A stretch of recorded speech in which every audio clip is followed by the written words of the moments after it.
Muito bem, John. Hoje vamos analisar uma outra obra da literatura brasileira. Se trata de O Triste Fim de Policarpo Quaresma, de Lima Barreto. Mas antes de começar, vinheta!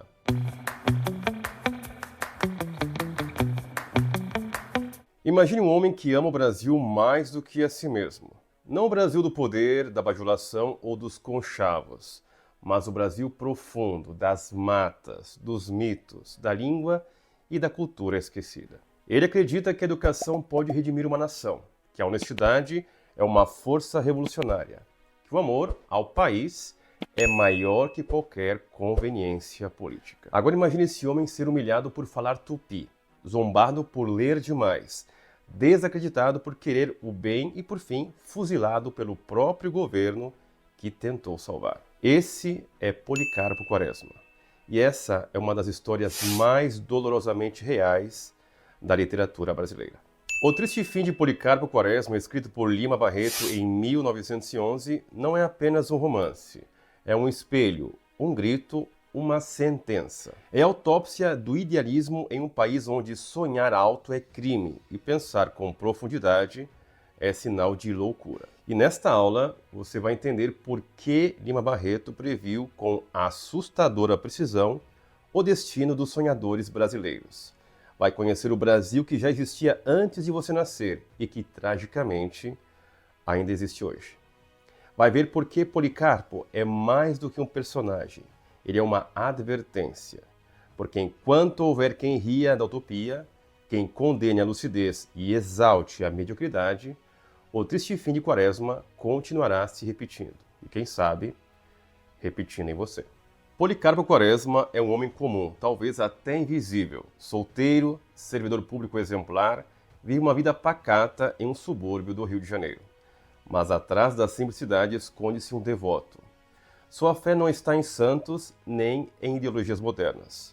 Está no Brasil. Não no Brasil do governo, da burocracia ou da corrupção, mas em um Brasil mítico, puro, ancestral. Um Brasil que, para ele, precisa apenas ser redescoberto para se tornar grandioso. Sua casa é um santuário dessa crença, paredes cobertas por mapas, estantes recheadas de tratados históricos, bandeiras penduradas com orgulho, livros em tupi-guarani. E então, com a convicção de um profeta, ele escreve ao Congresso Nacional. Um memorial ousado, quase ingênuo, propõe tornar o tupi-guarani a língua oficial do país. Não é um ato de rebeldia, é um ato de fé. Quaresma não quer destruir o Brasil, ele quer salvá-lo. Mas como todo idealista cego, acaba anulando a realidade para viver uma fantasia. Seu amor transforma-se em obsessão, e a obsessão em isolamento. A tragédia começa assim, não com a violência, mas com o excesso de pureza. Sabe de quem me lembra Policarpo Quaresma? Um outro personagem da literatura universal. Dom Quixote de la Mancha. Tem muita coisa em comum entre esses dois personagens. Podemos dizer que Policarpo Quaresma é uma espécie de Dom Quixote tropical, porque ambos lutam, por assim dizer, com moinhos de vento pensando que são gigantes. Quanto nos ensina a literatura sobre a realidade no nosso mundo. Vamos continuar essa aula. Quaresma representa o tipo de homem que acredita tanto na ideia de pátria que esquece os homens que a compõem. O patriotismo, em sua forma extrema, deixa de ser virtude e torna-se cegueira ideológica. As ideologias mais perigosas não são as que pregam ódio, são as que começam com boas intenções e terminam anulando a realidade em nome de uma utopia. Era um doido, um visionário. Julgava-se chamado a regenerar o Brasil. A loucura de Quaresma não é original, é arquetípica. Ele é o Dom Quixote brasileiro. Assim como o fidalgo espanhol que lia romances de cavalaria até perder o juízo e acreditar ser um cavaleiro, Policarpo se alimenta de livros sobre o Brasil até convencer-se de que pode restaurá-lo. Ambos são movidos por um ideal absoluto. Quixote, pela honra medieval. Quaresma, pelo amor à pátria. Ambos são ridicularizados, rejeitados e, no fim, esmagados pelo mundo real. Dom Quixote enfrenta moinhos pensando que são gigantes. Quaresma enfrenta um país pensando que é uma nação. E como diz Cervantes, a liberdade, Sancho, é um dos mais preciosos dons que os céus deram aos homens.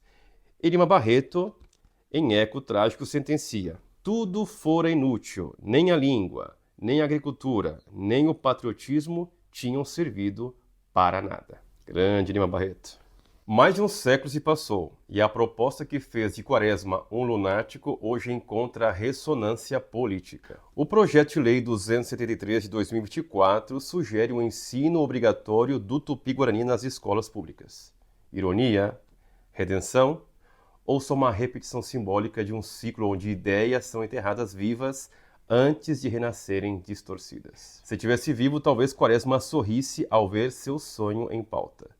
Mas ele também poderia perguntar: estamos valorizando a cultura ou apenas criando uma nova narrativa para parecer virtuosos? Porque até o latim, base da nossa língua, foi abandonado nas salas de aula. E no país onde memória vale menos que discurso, o que se repete não é a glória, é o erro. John, vou compartilhar uma opinião, mas é somente uma opinião. Eu acho que é fundamental na formação de uma pessoa aprender outras línguas. Eu tive a oportunidade de estudar 8 línguas na minha vida, das quais 10 anos de latim e 6 anos de grego. E são línguas que estruturaram a minha mente. Por isso é que a minha capacidade analítica se deve, sobretudo, ao latim e ao grego. Mas eu acho que antes de aprender qualquer outra língua é importante ter um conhecimento profundo da própria língua.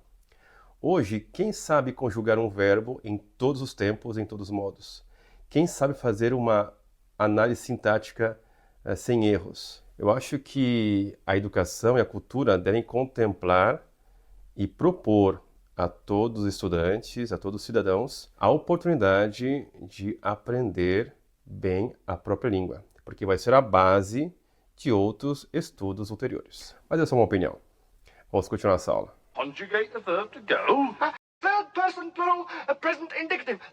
Depois da queda, vem o refúgio. Expulso da cidade pelas gargalhadas que seu patriotismo causou, Policarpo Quaresma parte rumo ao interior. Lá, longe do escárnio urbano, ele busca reconstruir seu sonho, agora não mais pela língua, mas pela terra. No sítio Sossego, imagina reencontrar o coração do Brasil verdadeiro, o campo, a agricultura, o trabalho honesto, a harmonia com a natureza. É sua nova aposta. Se o Brasil precisa ser salvo, então que venha pela enxada. Mas o Brasil real não é o Brasil do sonho. A terra é ingrata. As sementes morrem. As pragas atacam. Os impostos sufocam. E o poder público, sempre tão ausente, faz questão de aparecer apenas para extorquir. Quaresma descobre o que milhões de brasileiros já sabem há séculos. O trabalho não é suficiente. O esforço não garante recompensa. A utopia rural desaba não por falta de boa vontade, mas porque há algo de podre na estrutura. O campo não é redentor. É mais uma engrenagem do atraso. Lima Barreto repete um gesto literário que já havia sido feito com ironia por Machado de Assis em O Alienista: usar o hospício como metáfora da exclusão dos que pensam diferente. Em Itaguaí, Simão Bacamarte decide que a sanidade é uma questão de desvio e transforma a cidade inteira em um manicômio.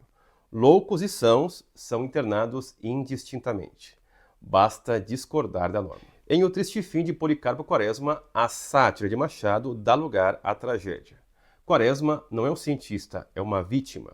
E seu crime é o excesso de fé.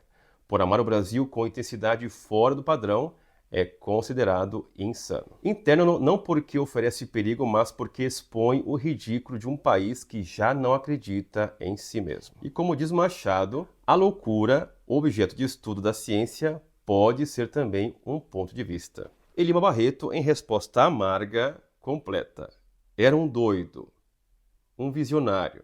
Julgava-se chamado a regenerar o Brasil. O hospício, então, é o destino inevitável dos que não jogam o jogo. Não é a loucura que assusta, é a lucidez inaceitável. Se há um paralelo inesperado que ilumina a tragédia de Quaresma, é com o personagem atormentado de Dostoiévski em Memórias do Subsolo. O homem do subsolo já desistiu, viu a podridão, entendeu as engrenagens sociais e decidiu enterrar-se em sua dor. Ácido, irônico, ferido e impotente. Quaresma ainda acredita.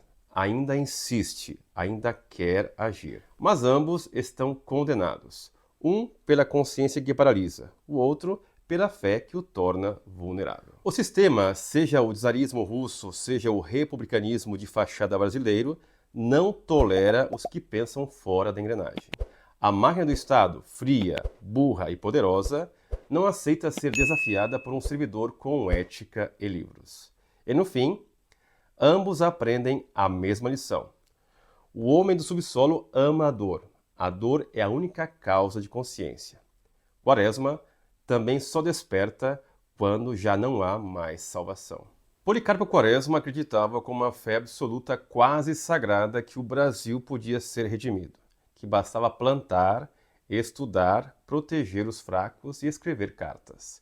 Bastava amar a pátria com sinceridade. Mas amor no Brasil sempre foi uma forma perigosa de militância. Durante a revolta da Armada, quando o país mergulha em fogo e sangue, Quaresma não pega em armas, pega na caneta.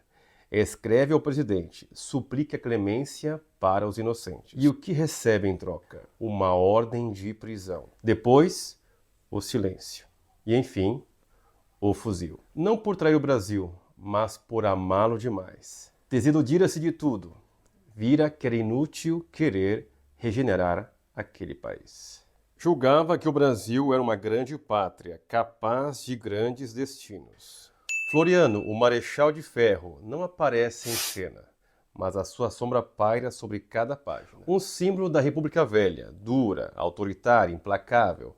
Não precisava gritar, bastava consentir. Sua assinatura é como a espada de Roma, fria, invisível, letal. Quaresma acreditava estar servindo ao Estado, e o Estado o destruiu. Floriano representa mais do que um presidente. Ele encarna a lógica do poder nacional. Quem pensa demais, morre. Quem ama demais, trai. Quem sonha demais, incomoda. Na França, o povo tomou a Bastilha para libertar o país, mas logo os libertadores se tornaram carrascos. Danton, Robespierre, todos guilhotinados por uma revolução que virou contra si mesma. A guilhotina de Quaresma não é de lâmina, é de chumbo e de indiferença. A tragédia é a mesma.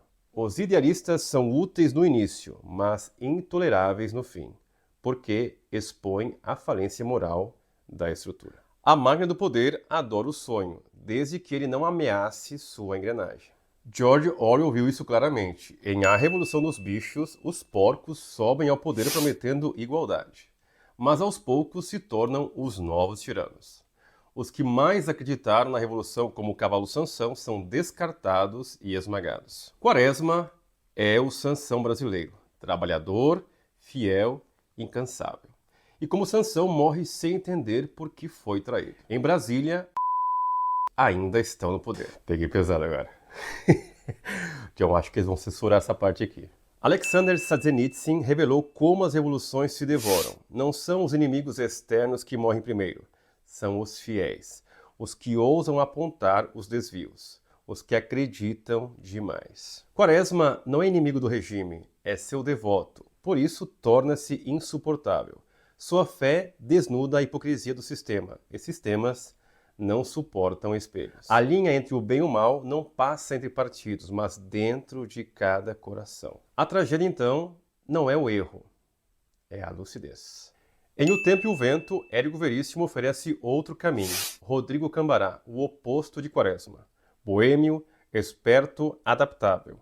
Ele entra no jogo e, como muitos do Brasil, sobrevive ao preço da alma. Quaresma morre de pé. Rodrigo Cambará morre sentado, com o copo na mão, doente, desiludido. Ambos são idealistas, mas um é mártir, o outro náufrago. O sistema brasileiro sempre preferiu os Cambarás. Aos Quaresmas, só resta a cova rasa e o esquecimento. Must not beget forgetfulness of the torture and the death of millions by the government of which he was a part. Décadas depois da morte de Policarpo, Tarsila do Amaral pintou Abaporu, a imagem de um Brasil antropofágico, criativo, renascido. A arte que devora o mundo para gerar algo novo. Esse era o sonho de Quaresma. Mas enquanto Tarsila criava, Lima Barreto gritava: o Brasil devora os que o amam. Policarpo Quaresma não foi morto por engano, foi eliminado como um aviso. Ele era o que o Brasil poderia ter sido e escolheu não ser. Era o símbolo de uma nação ética, culta, autêntica, sem medo de si mesma. Mas o país preferiu a esperteza, o jeitinho, o silêncio. Quaresma morreu acreditando que o Brasil podia ser salvo. E é por isso que ele incomoda tanto até hoje. Porque a sua morte, mais do que uma tragédia literária, é um espelho. E todo espelho que mostra demais é perigoso. Muito bem, John, vamos fazer uma síntese da aula de hoje, mas antes, uma pausa café. Policarpo Quaresma foi preso por denunciar injustiças, ridicularizado por querer aprender, fuzilado por amar demais o país errado. Não era subversivo, não era corrupto, não era violento. Seu crime, acreditar que o Brasil podia ser melhor. Foi chamado de louco por propor o tupi-guarani como língua oficial. Foi internado por tentar viver da terra com dignidade. Foi executado por pedir clemência aos inocentes. Se não era formado, para quê? Pedantismo, diz Lima Barreto ao início do livro. Essa frase, lançada como desprezo, ecoa até hoje. Ecoa em cada estudante autodidata, em cada leitor marginal, em cada mente inquieta que ousa pensar fora da moldura. Essa é a história de Policarpo Quaresma e também a história de Lima Barreto. E talvez seja a sua. Porque o Brasil ainda é um lugar onde o amor profundo vira motivo de escárnio, onde o saber livre é confundido com arrogância, onde o idealismo é tratado como ameaça. 3 atos, uma mesma derrota. Quaresma mergulha nos livros, nos mapas, nos sonhos, quer reconstruir o Brasil a partir do saber e da cultura. Mas o país real ri da sua fé. O intelectual autodidata é isolado. O patriota vira piada. Quaresma busca a redenção na terra, na agricultura, no trabalho honesto, mas encontra fraudes, pragas, abandono. A máquina pública despreza o suor e o campo, que deveria ser raiz, revela-se deserto. Quaresma escreve ao poder pedindo justiça, acredita que ainda pode salvar o Brasil da violência e da corrupção. Em resposta, é executado pelo mesmo Estado que jurou servir. A pátria não podia ser aquilo, ela havia de ser melhor.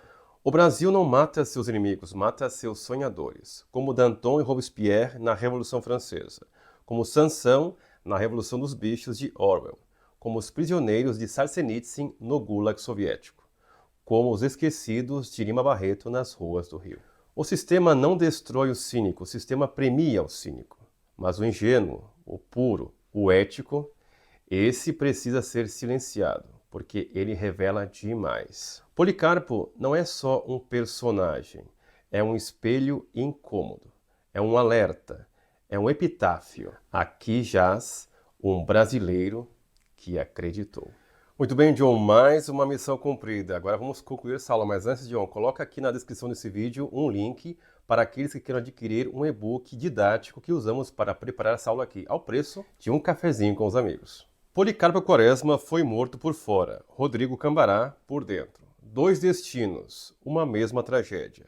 O fim do idealismo em um país que premia a esperteza e pune a integridade. Policarpo acreditava que a ética bastava, que o amor à pátria era suficiente, que estudar, cultivar a terra e denunciar injustiças eram gestos de cidadania.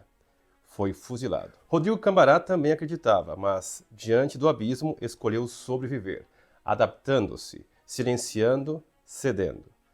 Terminou corroído, doente, vazio. No Brasil, os idealistas morrem de 2 jeitos, com tiros ou com o tempo. O idealismo, quando não vira cinismo, é esmagado. O país de Lima Barreto não está tão distante do nosso.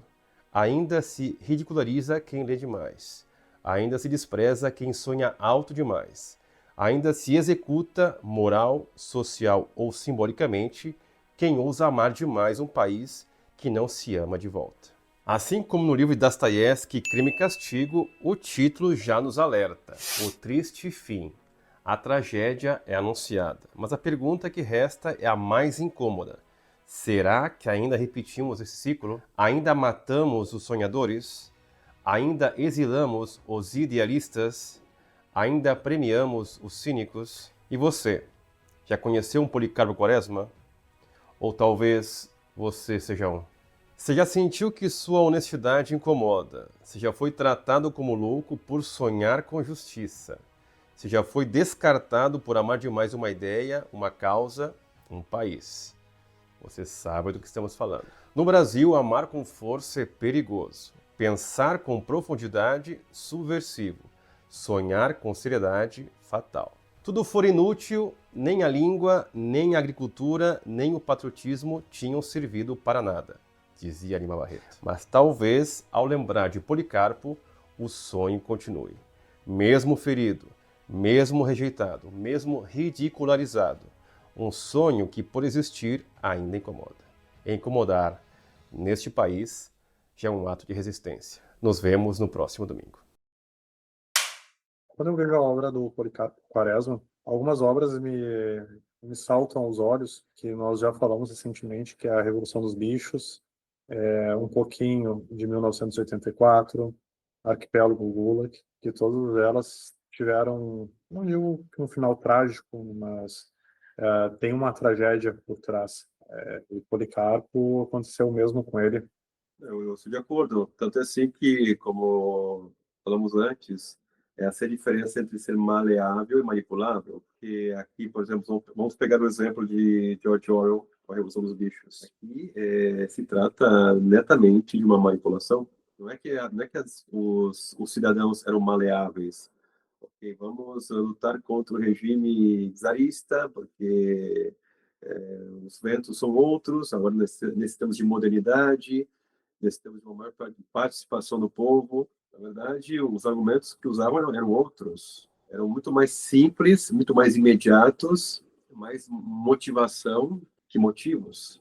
E a mesma coisa acontece em outras obras, como você citou aí, o Arquipélago Gulag, porque as pessoas, quando estão dentro do sistema, elas não conseguem ver a incoerência do sistema. Elas estão tão inebriadas quando aquele sistema é como respirar um ar viciado. Então, é aquela coisa. Você entra num um ambiente viciado, pode ser que tem alguém que está fumando, alguém que está bebendo. Então, de repente, você entra naquela atmosfera. E você, depois de um tempo, não sabe mais a diferença de um ambiente positivo e um ambiente negativo, porque você vive aquela realidade. As pessoas, quando vivem num sistema, sobretudo um sistema fechado, como é o caso do comunismo, do nazismo, do fascismo, as pessoas somente conseguem ver com olhos claros quando conseguem se libertar daquele sistema. Como diz um lógico matemático austríaco, Kurt Gödel, dizia, ele fala do the jump of system, ou seja, temos que fazer um salto no sistema, porque somente saindo do sistema vemos a incoerência do sistema, porque estamos num sistema superior, e porque estamos num sistema superior conseguimos ver a incoerência do sistema que estamos antes. Eu gostei muito da tua chave quando tu falou ar viciado. Eu penso assim que as palavras, elas podem, com o tempo, se desvirtuar. Por exemplo, a palavra pátria, patriotismo é de pátria. A pátria não é uma coisa negativa, amor pela pátria. Porque a pátria, praticamente, você nasceu ali, você tem as suas características culturais, que são positivas. O perigo está em transformar isso como um único filtro.